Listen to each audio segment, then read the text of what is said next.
Barangay Ayala ba? Do you know that? Masyado na kayong puro aral na lang. Yung mga teacher niya yata ay puro na lang pag-aaral lang inintindi. Wala nang current event. Hindi, tatanong kayo mga estudyante. Do you still watch the news? Hindi showbiz, hindi SNN ha? Hindi Chika Minute. Do you know what happened dun sa Ayala Alabang when they passed an ordinance na dapat bago ka bumili ng condom, may reseta? Huwag galing ha, nakakatawa. Yun yung basihan nila. Kasi daw, sabi, yung mga pharmacy, balik. Sabi doon, yung mga pharmacist daw, hindi magbibigay ng mga any abortive pag walang reseta ng doktor. So, ang feeling nila, since pro-life advocate sila, abortive patient ang condom. Ergo, principle of deduction, o hindi ka pwedeng bumili ng condom hanggat wala kang reseta ng doktor. Sa akin mga doktor, okay lang yan, bayad yan eh. Ang problema natin, paano kung medyo kating-kati ka na? Pupunta ko ba sa doktor para sabihin na, Dok, bigyan mo naman ako reseta para condom, lalabas na. So, nagpa-family planning kami ni Mrs. Mrs. ha? Baka mayak mo ano, Mrs. lang ang pwede dyan. Ako ay isang ministro. Bawal yan. Next. So, there are two bills pending in Congress. One is in the Senate, one is in the House of Representatives. Senate Bill number 2378 and House Bill number 5043. Senate Bill number 2378 is authored by the very venerable Senator Miriam Defensor Santiago. The House Bill number 5043 is by Representative Guarin, who is also a medical professional. We will discuss House Bill number 5043 because yun yung umuusad ngayon. Yung Senate Bill kasi hindi pa umuusad, pero yung House Bill umuusad na. So we will discuss House Bill number 5043. You need to know what are the relevant provisions of HB 5043 so that you will come up with a stand as a nurse or stand as nurses. I am not here to give you your ethico-moral stand. I'm just giving you the details and the information for you to make a stand. At the end of the discussion, I will advise you on what kinds of stands that you will make.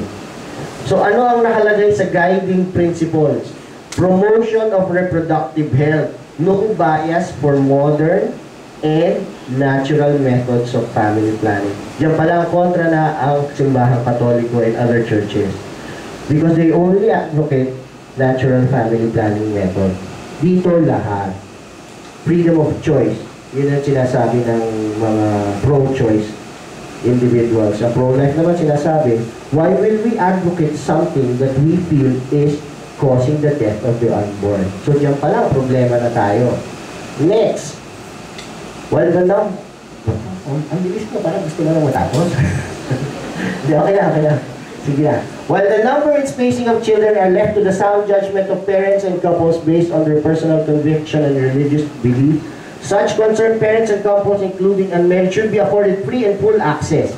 Note, free, uninterrupted access to all methods of contraception. This is the stand of Pinoy. He doesn't want it to be called responsible reproductive health bill. He wants it to be responsible parenthood. And in the context of responsible parenthood, dapat kasama na doon yung family planning and contraception. Yun yung sa kanya, spacing, and you have to determine as a family on how many children you will have, what type of life you will give your children, and what type of education you will give your children, etc., etc. So responsible parenthood, guys, in the form of RH or reproductive health. Next, please. Now, as I said earlier, nakalagay na doon yung sa abortion. So there is nothing in this law, if it does become a law, that changes the law on abortion. The problem with the Catholic Church and some pro-life advocates tell us that the law in itself, or the bill in itself, promotes abortion. So sinabi agad daw ng Kongreso dito, in the bill, that there is nothing in this act that changes the law on abortion, as abortion remains a crime and is punishable. Do you rotate in Pabella? Nag-rotate ba sila sa Pabella? Hindi, no? Nag-rotate sila sa Pabella. Anong turo sa inyo sa Pabella in terms of if you nakakita kayo ng pasyente na induced abortion, meaning sinadya? Tinuro ba sa kanila yun kung paano? Ano bang nangyayari pag sadya? Sometimes, when I was rotating in Pabella before, ang sabi sa akin, pag daw induced abortion, tatakutin mo. Tatakutin yung pasyente. Pagagalitan mo pa nga daw. Minsan susumbong mo pa sa pulis kasi bawal yan, abortion yan, di ba? Nakalagay dito, as abortion remains a crime and is punishable, the government shall ensure that women seeking care for post-abortion complications shall be treated and counseled in a humane, non-judgmental, and compassionate manner. Diyan, medyo may pagbabago na ng konti. Kasi tayo dati, sila pala, hindi tayo. Ang ginagawa, pag ikaw nagpalaglag ng sarili mo, pag nagpatingin ka sa doktor, care ka sa mga healthcare providers, medyo pangit ang dating mo kasi criminal nga ang abortion. This tells us that we should now treat post-abortion complications as in a humane and just manner. Yan na ba yung next? Okay.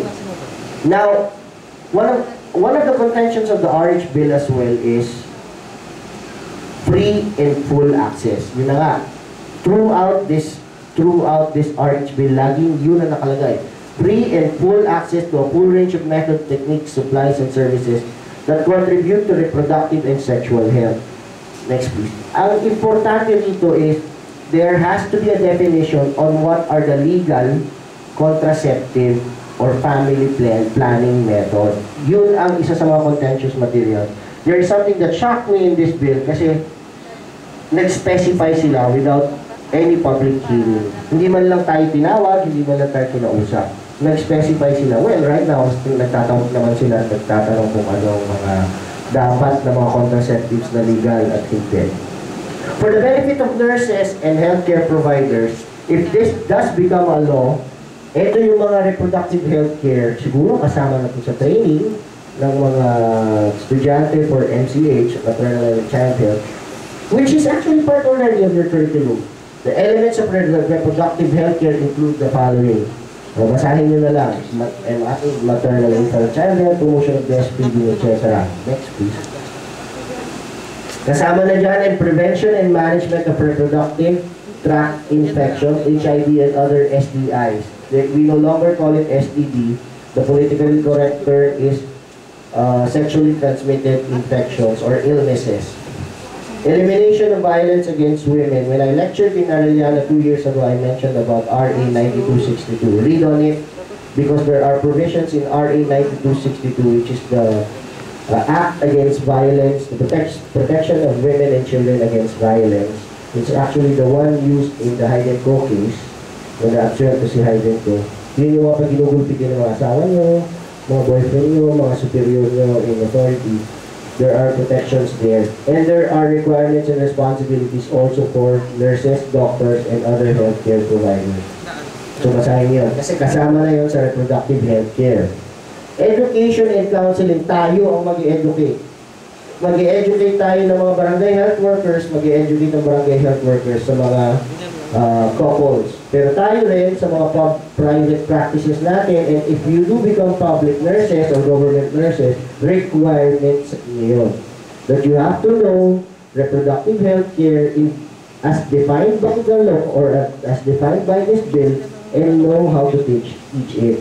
It's mandatory. Yun ang isa pa doon. It is now mandatory that we teach them all, everything that is written about the RH bill. Next, please. So yan ang mga iba pa. Male involvement and participation in reproductive health.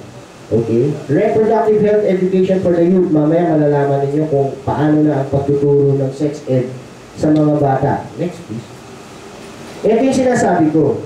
Hospital-based family planning. Sinulat doon, tubal ligation, vasectomy, IUD, and other family planning methods requiring hospital services shall be available in all national and local government hospitals. Next, please. Para sunod-sunod na. Ito pa, isa mabigat. Contraceptives as essential medicines. Part of the RH bill. Meaning, yung mga hormonal contraceptives, yung mga Depo-Provera, Lady, etc., yung mga trust, yung mga IUDs, mga injectables, shall be considered under the category of essential medicines and supplies which shall form part of the National Drug Formulary. Ano ibig sabihin ito? Available na siya kung saan-saan. Kasi kasama na siya as essential medicine. I've said earlier, nagbanggit na sila dito. Nilagay dyan IUD, nilagay dyan hormones. I'll give you an idea on IUD and oral contraceptives, yung mga progesterone and estrogen. Do you have an idea on what an IUD is? Pag umuwi yung mga babae, galing kayo sa mga teacher ninyo at nanay ninyo. Then you're supposed to know because you're nurse.